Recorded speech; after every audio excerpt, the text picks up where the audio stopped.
A thing that has no manufacturer, a thing that literally has no competition, a thing that costs less than a ton of slaves. I present you Surface Reconnaissance Vehicle, or SRV in short. Coming at the price of 5,000 credits, this thing's the cheapest vehicle in the game, which also feels like the cheapest vehicle in the game. Well, okay, without planetary vehicle hangar you can't have SRVs in the first place. So, with the cheapest bay, you're looking at the price of about 2 to 3 slaves. And to prepare for this little intimate and oh so sensual look at our only equivalent of space legs, I headed out to pillage and plunder in the most fabulous fashion. Come on, honey, I need slaves!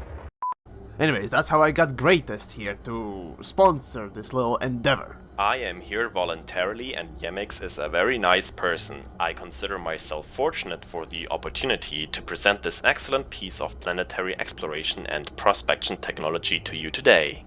Can I go now? Shut up and keep going. Maybe when we're done here. Oh well. I was invited here today to offer my expertise on the SRV and my opinion on it as a rock rat.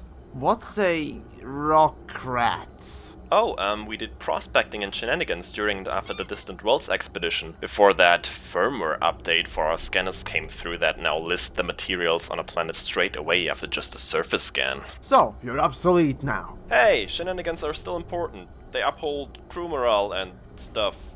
Also, we settled in a remote system on the frontier and are offering general help with materials now. Obsolete and hard to find. Guess I was lucky to acquire you then. Whatever, let's get this over with. So, here it is in all its glory. 6 legs, 8 wheels, and a silhouette that only a rock rat could love. Purpose-built is probably the nicest way to put it. The glass melon up front offers great all-round visibility on terrain and incoming fire and little to no protection from it. The lift thrusters look like a plucked chicken trying to fly, and that brick in the back is probably a counterweight or something. No clue why they called it a Scarab. Oh, and those thrusters in the rims? Yeah, I got no clue either. I think they are supposed to keep you on the ground, but they are doing a remarkably bad job at that while still greatly reducing your airtime potential. Come on, have you seen Pimp My SRV? Spinners are out and thrusters are in right now. I'd prefer body kits. But hey, at least it comes with head and brake lights, for safety and all that traffic, planetside. Planetside? I'm getting triggered right now. Anyways, let's take a look inside, shall we? So what do we got? Some straight edges, exposed wiring that hasn't been really organized with any care, making me think that manufacturer behind this vehicle hasn't really given too many fucks about it. But at least you can see pretty much everything that's out there. In the end, I think there's only one maker that would be capable of making something as classless as this. Can you guess who's the hack who made this thing? Your mom? The similarity's uncanny. Uh-huh, you're the one to talk, Mr. Test Tube. Nah, it's worse. It was fuckers at Lakon. Yay!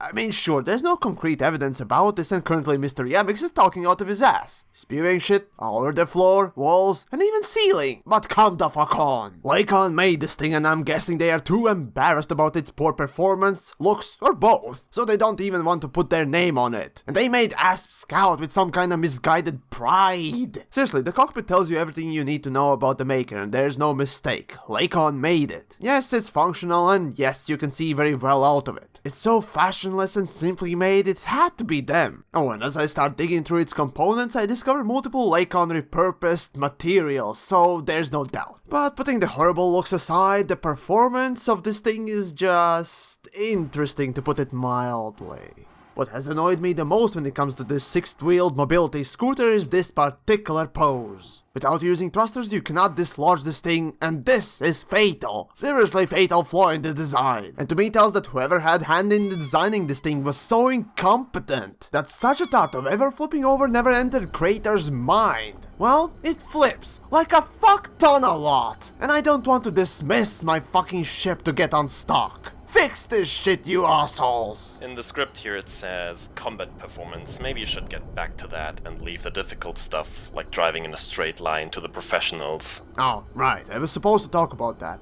Are there any combat applications? I think the only valid combat application is a swift GTFO maneuver and calling in the big guns. Right, when it comes to combat, you have a turret that, contrary to its name, doesn't work like an automated aimbot you have on your ships, so good luck with that. And then there are shields that are quite unique. Unique in the same sense there is a short bus filled with Alliance supporters. Unique. See, when you apply shielding to your ships, they will act as super thick gauntlet for your penis when fucking a cactus. For SRV, it's closer to having a camouflage paint job instead of a gauntlet. That is to say, them shields are only good against weapon fire and nothing more. Yeah, sure, they'll protect your tender butt cheeks from small pricks, but even facing a mining laser hauler will result in sliced and diced. Foreskin remains in seconds. Oh, and damage output is what you would expect. Equivalent to metaphorical impotence. Yay! But give it enough time and it could kill a ship, I guess? In the end, it does exactly what it says on the box. Reconnaissance. Good mobility, a scanner to home in on anything of interest, and lights for dark craters and scary ruins. It might not exactly be your main battle tank of choice, and certainly no cargo truck either with only 2 tons capacity, but it can go a long way for having fun in the game if you know how. In general, anything that could go horribly wrong is an excellent idea, like scaling mountains, exploring alien sites, having races across gaping canyons, and jumping to another planet. Wait,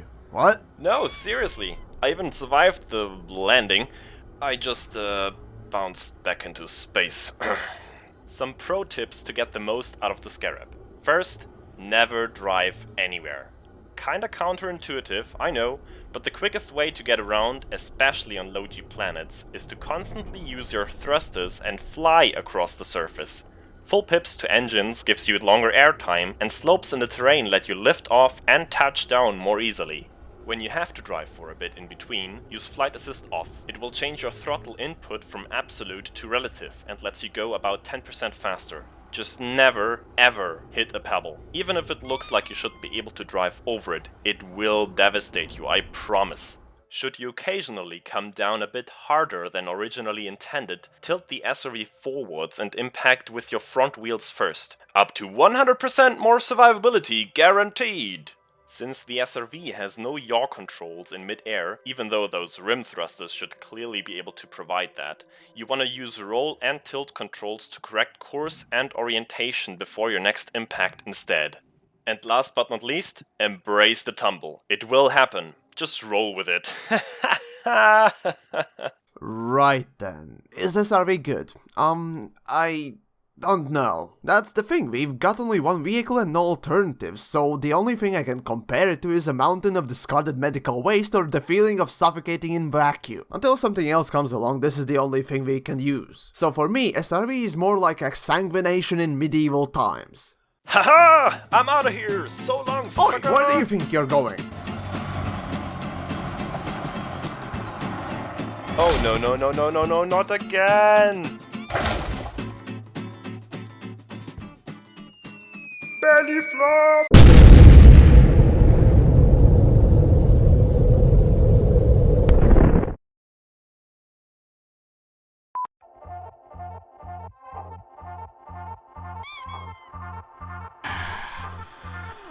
Fuck!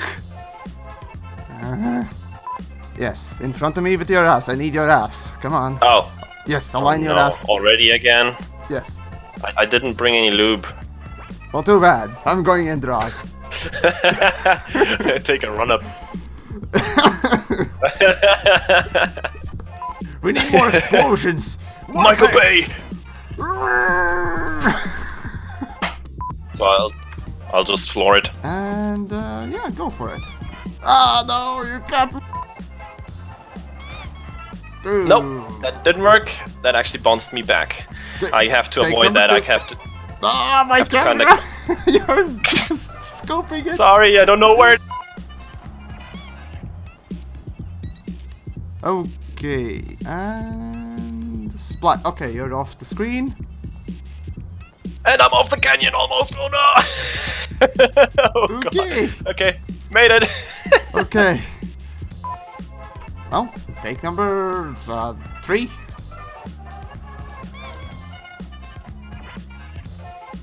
Okay, take number 4, go.